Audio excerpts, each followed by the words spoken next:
prayer to Aphrodite. On your dappled throne, Aphrodite, sly eternal daughter of Zeus, I beg you, do not crush me with grief, but come to me now as once you heard my far cry and yielded. This is a 6 p.m. report. In a moment, we'll visit with some Coon Rapids students, hoping that their work will be seen in other galaxies. We'll be right back.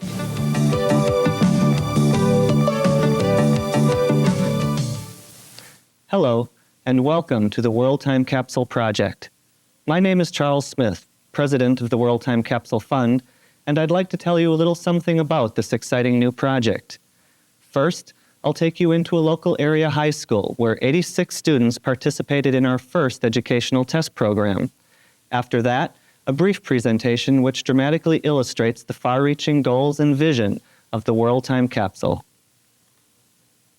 Certainly the idea of time capsules is not new, but some Coon Rapids high schoolers are getting an opportunity to participate in a project aimed at sending a piece of time out of this world.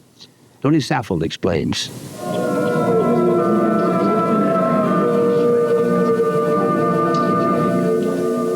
This reproduction of an ancient church mass combines animal and human sound. If it is an acquired taste, high school senior Nancy Koch finds it delicious and chose it for her time capsule project. And I thought that the issues it concerned with the environmental problem and the plea that it had for mercy was something really important to me. Michelle Persons and classmate Adria Robertson selected pictures of the ideal athlete from the classical Greek period. Photos of medieval text were picked by Angelique Gulati. They all want to preserve these items in compact digital form and launch them into space by the year 2000.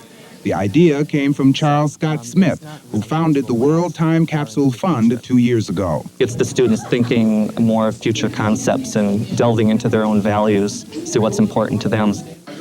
These students are the first to take part in the project, but Smith says with the help of funding, schools in every nation would be able to contribute and share copies of the digital time capsule. Any other culture could learn about us, it would to them be very exciting. It's really important for people to know in the future what we have done, what our problems were, so they can learn from us. And I think I'm excited about our participation. Tony Saffold, WCCO Television News, Coon Rapids. That's tonight's 6 p.m. report. Thank you, and good night.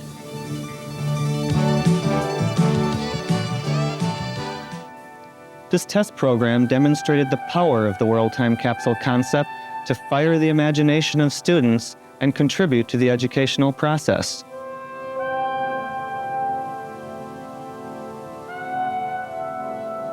Students chose subject matter which held some meaning to them in their own lives, and then explained why that was important to be preserved and learned from.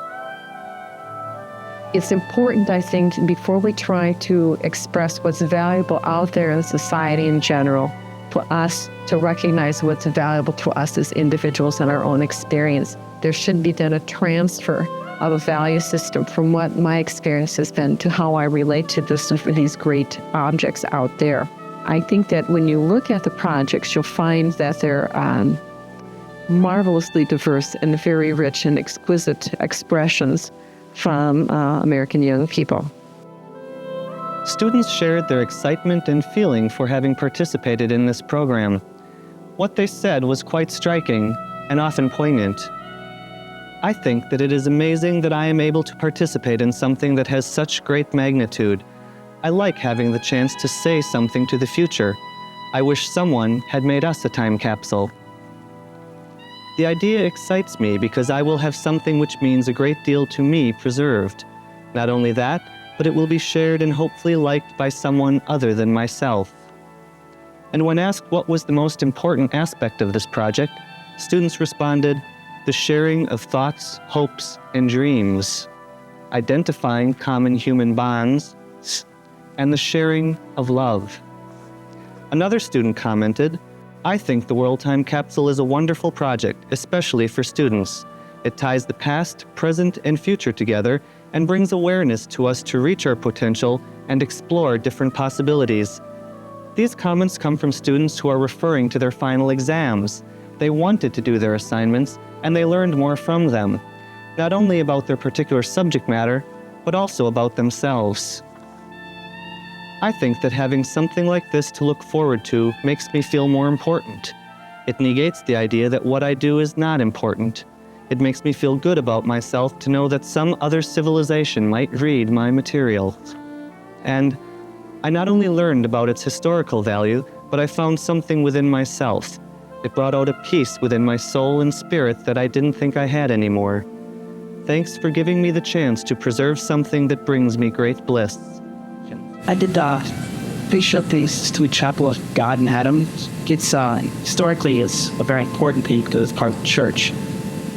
But to me, it's always represent perfection and failure. God being perfection and Adam reaching towards perfection and always failing. And Michelangelo painted this picture along with the others of the Sistine Chapel. The times were very turbulent. His art contradicted his religion, in that he created beautiful bodies and statues for what he believed in, said that this was wrong. And the portrait showed a flayed skin reflecting his inner turmoil. And I've always identified with that. It makes sense that there's more to beauty in your physicalities, what intellectual knowledge, with all of that to do. When we're dealing with voices to our past that are like 300, 400, 500 years, sometimes 1,000 years ago, why kids are still relating to them. It's very compelling for us to understand that those voices speak as strongly from the past as these kids' voices hope to be heard for this future time capsule project. I'm looking forward to look back at it. This project has already reached out to touch a few individuals in a very special way. We would now like to expand our reach and share our vision. You can join us on this journey of exploration and the celebration of humanity. Thank you. The absolute possible potential for this project in a school is limitless, absolutely limitless. What is wrong? Why have you called me? What does your mad heart desire? Whom shall I make love you, Sappho? Who is turning her back on you? Let her run away, soon she'll chase you. Refuse your gifts, soon she'll give them. She will love you, though unwillingly. Then come to me now and free me from my fearful agony. Labor for my mad heart and be my ally.